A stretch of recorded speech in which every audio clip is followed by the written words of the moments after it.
May gabi sa tanan, no? Welcome sa another episode na to sa YouTube channel sa Sir Jarrell. And maulan nga gabi ang oras is alas 8:30 o kusog kayang ulan. And ang atong mensahe karon, no, dalawang ko kamo sa significant nga mensahe nga unsa, no? Unsay mensahe karon sa ulan, no? Or the message of the rain, mga kaigsunan, no? Unsay mensahe alang kanato nga ma-relate nato niining ulan, mga kaigsunan. So, magsugod kita sa mabalik kita, ma-remind kita dito sa sinugdanan sa pag-create sa Ginoo sa kalibutan, no? Especially sa pag-create niya sa kalibutan nga makita nato sa Genesis chapter 2 verse 5, no? Diyan sa Genesis chapter 2 verse 5 makita nato mga kaigsunan, no? And every plant of the field before it was in the earth, and every herbs of the field did it grow, and the Lord, notice mga kaigsunan, for the Lord God had not caused it to rain upon the earth, and there was not a man to till the ground. So makita nato mga kaigsunan, no? Sa unang pag-create sa Dios on the seventh day, sa 7-day creation sa Ginoo, no? Wala pa'y mga tanom sa kapatagan o diha sa ibabaw sa yuta, o wala pa'y tanom sa kapatagan o misugod sa pagtulog kay si Jehovah nga Dios wala pa magpaulan sa ibabaw sa yuta, ug wala pa'y tawo nga makauma sa yuta. Wala pa'y tawo nga makauma sa yuta. So diyan nato makita mga kaigsunan sa during sa time ni Noah o sa sa ulan nga nagwali si Noah sa katawhan niya, nga nag-ingon nga magbaha, o dili makarelate ang tao, no? Dili makarelate ang tao sa mensahe sa ulan tungod kay wala pa sila maka-experience ni ana nga pinaminon nga pag-ulan, no? That is the original, no? The original history sa katawhan sa Dios, o ang original nga history nga wala pa sila maka-experience ni ana ang ginatawag nga ulan, no?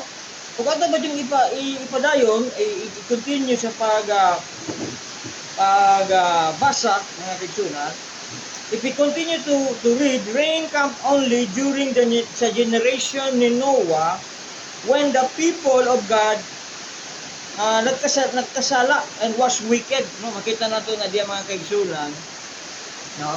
In reference sa Genesis chapter 6 verse 5, no? In Genesis chapter 6 verse 5 makita nato mga kaigsunan, and God saw that the wickedness of man was great on earth, and every imagination of the thoughts of their heart was only evil continually, no? Atong basahan sa Bisaya mga kaigsunan, ug nakita ni Jehovah ang pagkadautan sa tao sa yuta, dako ug nga ang kanang pagpamalandong sa mga huna-huna sa iyang kasing-kasing lunlun mga kadautan lamang gihapon, no? Ingana kadautan, no? Ang mga huna-huna sa tao lunlun kadautan, no? And tungod sa pagkadautan sa tao, ang Dios naghukom nga iyang papason ang tao sa tibuok kalibutan. Mabasa natin na diya sa Genesis chapter 12 verse 13. Verse 12 to 13. Ug nakita sa Dios ang yuta, ug aniya karon kining nadunot kay ang tanang unod nagdunot sa ilang dalan ibabaw sa yuta. It was corruption upon the earth, nga ang ilang unahuna dautan. Ug miingon ang Dios kang Noe, ang katapusan sa tanang unod ania ang nga nasa atubangan ako, kay ang yuta na puno sa panglugos tungod kanila, ug ania karon paglaglagon ko sila uban sa yuta. God will judge them because of our sin. God, ang Dios maghukom kanato tungod sa atong mga sala, no? Una nga makita nato diya, God will destroy the earth, no? And also God gi-instruct ka ni God si Noah to build an ark. No, diya sa story diya according sa iyang plano ng Dios, no? Ug tungod sa atong pagkamasasala, we can find the second time nga na-reference the reference of rain sa Bible, mga kaigsunan. Ikaduha nga referensya na to sa pag-mention sa word na rain, makita na to diya sa Genesis chapter 7 verse 12, mga kaigsunan, no? Atong basahon dire, no?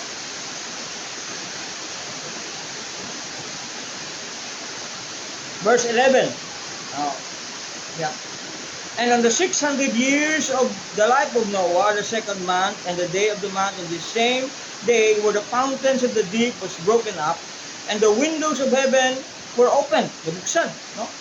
And sa verse 12, the rain was upon on the earth 40 days and 40 nights. Sa verse 12, no, makita nato diha ang ikaduha nga referensya sa pulong nga ulan, mga kaigsuunan, diha sa verse 12, no? Nga gipaulan sa Dios, no? Nag-ulan 40 days and 40 nights, 40 dias o 40 ka adlaw o 40 ka gabi nga ulan, mga kaigsuunan. O diha ang resulta din ha, no? Ang resulta sa ulan, mga kaigsuunan, ingon diha sa Genesis chapter 7 verse 23, mao ang kamatayon. No, tanawa. And every Genesis chapter 7 verse 23, and every living substance was destroyed which upon the face of the ground, both man, cattle, and creeping things, and the fowl of the heavens, they were destroyed from the earth. And Noah only remained and alive, and they were with him in the ark. So, nangamatay ang tibuok katawhan tungod sa ilang pagkamakasasala o hukom sa Dios, except kay Noah o ang iyang pamilya nga atua kauban niya o ang mga kahayupan nga anaa didto sa arka ni Noah, no? Mo nakakanindot sa mensahe sa pulong sa Dios nga nagaparemind ka nato nining ulan nga it was a reminder of once upon a time ang Dios naghukom sa sala sa tao.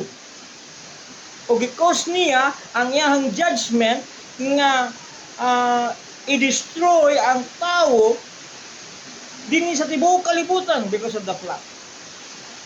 But wala na human diha ang story of the rain, mga kaigsunan. Because mabasa nato diha sa Genesis chapter 8 verse 1, the word, and God remembered Noah and every living and all the cattle and that was with him and the ark and God made the wind pass over the earth and the water away it. So ang tubig, mga kaigsunan, no? Ang bahak ug ang tubig mihubas. Tungod kay ang gugma sa Dios towards sa iyang katawhan, and ang gugma sa Dios na adto kang Noah ug sa iyang kaliwat ni Noah, nahinumduman sa Dios si Noah, no? Nahinumduman sa Dios ang iyang promesa kay Noah. O agi sa Dios ang hangin ug ang tubig mihubas, mga kaigsunan. That's a good story, no? Ug ang Ginoo diha, mga kaigsunan, naghimo og sa diha nga nahupa na, no? Nahupa na ang gitawag nga baha, mga kaigsunan. Kung atong padayon sa pagbasa sa Genesis chapter 9, mga kaigsunan, no? Chapter 9 verse 11, 13 and 17, mga kaigsunan, diha po nato makita nga ang Dios naghimo diha og covenant or kasabutan diha sa iyang katawhan, mga kaigsunan, no? And sa diha nga kasabutan, diha nato mabasa ang gitawag nga the symbolism sa iyang promise nga dili na niya pabahaon ang tibuok kalibutan, no? Unya naghimo siya og kasabutan kang Noah.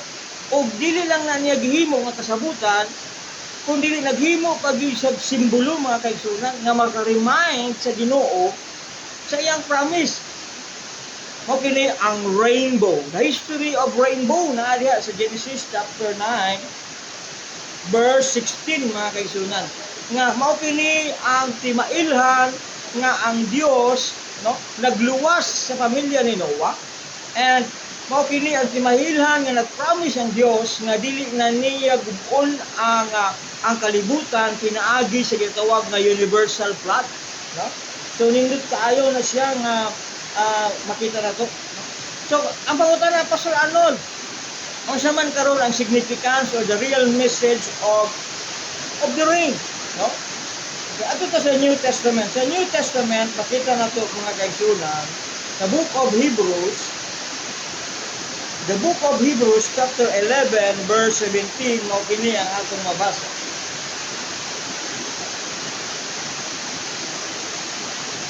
Chapter 11. O kini ang Hebrews chapter 11 mo kini ang whole of faith, or mo kini dili ginatkuan ang pagtuo sa mga katawan sa Dios, no?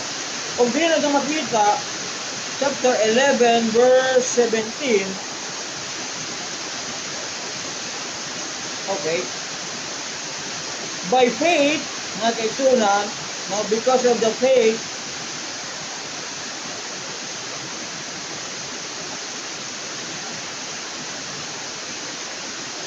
verse 17, okay, and verse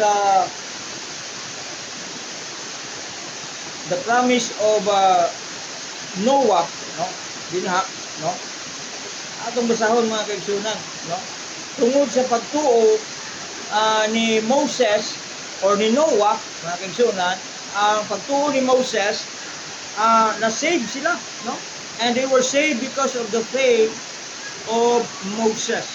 Let's read in specific one mga kaigsunan sa Hebrews chapter 11, no?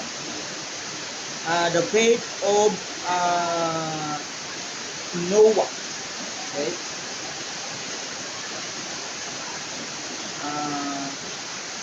Nagdinha tungod sa faith ni Noah sa verse 7 mga kaigsunan, okay? Hebrews chapter 11 verse 7, ayan. By faith Noah, being warned by God of the things not seen, yet moved with fear, prepared an ark to the saving of his house, by which he condemned the world and became heir of righteousness, which is by faith.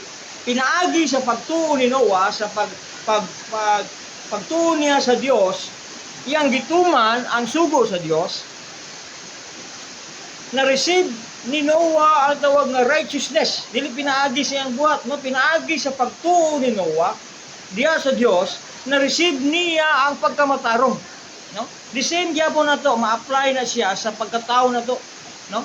Tungod kay sa pagtuo ni Noah o pagtuo na to, na-receive na to ang pagkamatarong o the word righteousness, no? Diya, no? Makita na to diya sa verse 7 of Hebrews chapter 11, no? So diyan nato ma-relate unsa na siya karon pastor, no? Ma-relate nato sa New Testament nga di ay ang lesson of the rain and the flood and the rainbow, mga kaigsunan, is that it produces faith gikan sa tuwa, pagtuo diha sa Dios, o ang pagluwas sa Dios pinaagi sa pagtuo. Ano man? Basahon na to diha sa Romans chapter 6 verse 23. Okay? Romans chapter 6 verse 23, mo kini ang atong mabasa.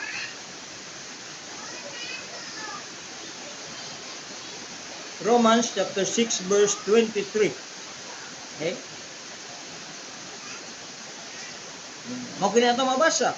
For the wages of sin is death, but the gift of God is eternal life through Jesus Christ our Lord. Atong bisayaon mga kaigsunan, kay ang suhol gikan sa sala mao ang kamatayon, apan ang walay bayad nga gasa gikan sa Dios mao ang kinabuhing dayon diha kang Kristo Jesus nga atong Ginoo. So ma-relate na itong mga kaigsunan, matagpi-tagpi na to using the story of Noah and the rain and the rainbow, mga kaigsunan, nga diha sa dihang naghukom ang Dios og kamatayon, ang bayad sa sala natong tanan mao ang kamatayon. Apan tungod sa gugma sa Dios, when God remembered Noah and his family dito sa baha, no? Remember ang pagtuo ni Noah diya sa Dios, the gift of God which is eternal life, walay bayad nga eternal nga kinabuhi o pinaagi sa pagtuo diha kang Hesukristo ang akita gitawag nga righteousness. That's why because Noah believed in God, kung ito basahon sa Hebrews chapter 11 verse 7, because God or Noah believed in God, it was credited to him righteousness pagkamatarong. The same sa tuwa mga kaigsunan, no? Ug mabasa na pud nato another verse nga ato mabasa diya sa Ephesians chapter 2 verse 8 and 9. Ingon diha, for by grace we are saved through faith, and that not for of ourselves. It is a gift of God, not of works, lest any man should boast. Sabi siya pa, kay tungod sa grasya, kamo nangaluwas, pinaagi sa pagtuo, o kinidili sa inyong kaugalingon, kahimuan, kinihatag sa Dios. Kanindot nga hatag sa Dios kanato.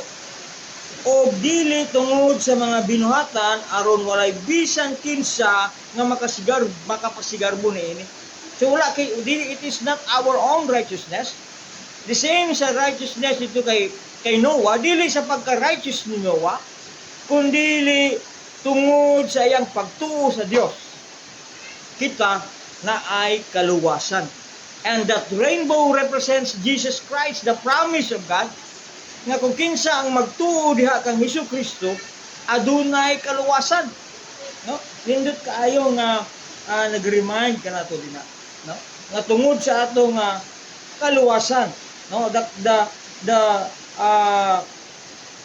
The condition of our faith, and ang ulan nag-remind us, no, sa maong sitwasyon, no, kung mag-aulan, gina-remind sa pulong sa Dios nga kita, no, di ay makasasala ug gihukman sa Dios, ug hukman sa Dios gyapon.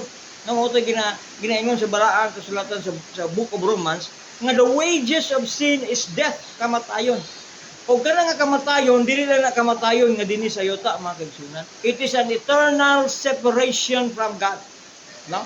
Mo kana nga nagikinahanglan nato masabtan nga dawaton nato si Jesus Christ if nato manluluwas, so that kana siya nga judgment dili mapaadto sa tuwa. Because si Jesus Christ mao ang rainbow. It represents also sa ato ang rainbow, no? Nga kung ato daw tuhuan si Jesus Christ, God will not judge us according sa atong sin, but He will give us faith. Diya sa iya, ha? And tungod sa atong faith, diya kang Ginoong Kristo, we will have eternal life. Na mao na siya ginaingon sa John chapter 3 verse 16 again, no? For God so loved the world that He gave His only begotten Son, and whosoever believe on Him will not perish but have everlasting life. Mga kaigsunan, nalindot kaayo, no? And again, kung sa man another, kagiluwas naman ko sa Ginoo, Pastor Arnold, I received the Lord Jesus Christ. Kung sa man nakaroon ang mensahe sa ulan, human naman na siya, unsay significance sa akong kinabuhi ni ining mensahe sa karon nga kagabihon nga ulan, no? Ang mensahe niya na mga kaigsunan, ang pagtuo nga gipasa gikan pa sa kapanahunan ni Moses, ang pagtuo ni Moses, ang pagtuo sa atong mga forefathers, pagtuo sa atong mga gitawag nga nauna sa ato nga mga nagtuo diha kang Ginoong Kristo, no? Mao kana ang atong assurance of victory. Okay? Basahon na to mga kaigsunan, no? Let's read our last verse. First John mga kaigsunan. 1 John chapter 5 verse 4. Okay? 1 John chapter 5 verse 4. Okay? 1 John chapter 5 verse 4. Okay? Mao kini ato mabasa. Who is he that overcometh the world, but he that believed that Jesus Christ is the Son of God? No? Mao kana siya ang naghatag kanato dinha, no? Verse 5, that is verse 5. Verse 4. But whosoever is born of God overcometh the world, and this is the victory that overcometh the world, even our faith. Who is he that overcometh the world? Verse 5. But he that believed that Jesus Christ is the Son of God. No? Mao kana siya nga kung magtuloy kita diha kang Jesus Christ to become our Son of God, nakitay victory, ay kadaugan diha sa kang Kristo Jesus. Our faith karon is the victory that overcometh the world. Our faith diha kang Jesus Christ. So kini nga mga baha nga atong nadungog sa story ni Noah, kini nga mga ulan nga atong nakadagamtaman, pwede na to siya magitawag nga ma-symbolize sa atong mga problema. Tabunan man kita, ako ug ikaw mga kaigsuonan, sa baha, sa problema dinhi sa kalibutan, nag-promise ang balang nga kasulatan pinaagi sa atong pagtuo diha kang Kristo. Ang atong pagtuo mao ang susi sa kadaugan. Atong usahon again. Verse 4 mga kaigsuonan, ha? No? 1 John chapter 5 verse 4 sa Bisaya. Kay kinsa kay bisan unsa nga igaanak gikan sa Dios mudaog sa kalibutan, ug ang pagdaog nga nagadaog sa kalibutan mao kini ang atong pagtuo. Because of our faith in the Lord Jesus Christ, gipromisahan kita na magmadaugon dinhi sa itong kinabuhi. Nakita'y paglaom nga despite nga tabunan ka sa baha, mga kisor, symbolically tabunan kita sa baha sa mga problema, pagsulay, kapaitan, kasakitan sa atong kinabuhi. But tungod sa atong pagtuo diha kang Ginoong si Kristo na ay kadaugan. Ko'y kanindot mga kaigsuonan nga kung ato diang tuhuan si Ginoong si Kristo bilang atong manluluwas, nakita'y paglaob, no? Dili kadautan ang gitawag nga kini puros na lang kadaot, di ba? Pag magunahuna ta og ulan, always negative atong mahunahunaan, magunahuna kita og mga judgment sa Ginoo, yes. But despite of the judgment of God, God also sent His love and mercy. Igipadala sa Dios ang iyahang gugma, ang iyahang kaluoy o pinaagi kang Hesus Kristo aduna kitay kaluwasan. Mo kana ang mensahe sa ulan mga kaigsuonan. The time nga mag-ulan mga kaigsuonan, I hope nga mahunahunaan nato nga sa panahon sa kalibutan sa pag-create sa Ginoo ang judgment sa Ginoo, no? Nga for the wages of sin is death. And not only death mga kaigsuonan, we need also to be reminded of the love of God mga kaigsuonan. Because ingon dito sa Romans chapter 6 verse 23, the gift of God is eternal life through Jesus Christ. Ug tungod niya na sa atong kaluwasan mga kaigsuonan, there is faith, and that faith mga kaigsuonan, ikatulo, ang faith na magahatag kanato og kadaugan dinhi sa kalibutan. Nga bisag unsa nga mahitabo dinhi sa kalibutan, magunaw man ang mundo mga kapatid, meron tayong kadaugan. There is always victory that is promised sa iyang mga kanakat. Mao kana atong mensahe karong gabi. Daghang salamat ug I hope you will enjoy the rain kung naamo diya sa lugar, no, naamo ta diri sa Pilipinas and nakita diri sa Davao del Norte kusog kayo ang ulan dinhi. So I hope ma-relate ninyo kini nga message, and also maybe soon magulan diya sa inyong lugar kung asa man mo dapit, no? You will be remembered of the message of the rain according to the Bible. Maraming salamat, and please, no, kung nagustuhan ninyo ang atong mga videos, no, please do like, share, and also subscribe sa atong kuan aron makapadayon pa kita sa pagwali, paghimo og mga video may tungod sa pulong sa Dios. Daghang salamat.